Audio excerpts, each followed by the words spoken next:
আমি যে কপাল পুরা দুঃখিনী। কে বলেছে? আজ তুই পুরা কপাল নিয়ে আমি ঘুরিয়ে বেড়াই, কিন্তু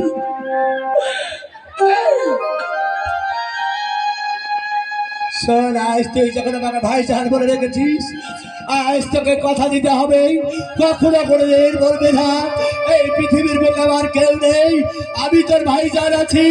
আজ থেকে 12 বছর আগেই আমার তোর মতন একটা আমার ছোট্ট বোন ছিল, তার নাম ছিল সাকিরাল।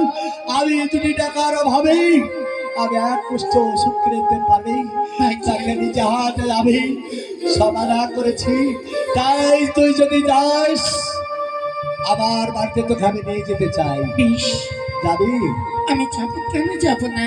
আমি যাবো ভাইজান, আমি তোমার সাথে যাবো। চলো বেশ, তাই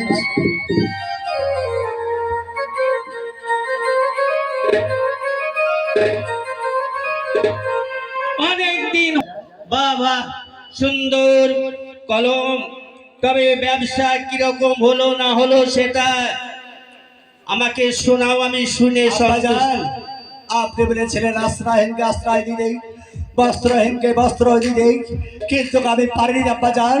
কেন? আমি ফিরে এসেছি আব্বাজান। কোন কারণে ফিরে এসেছো সেটা আমাকে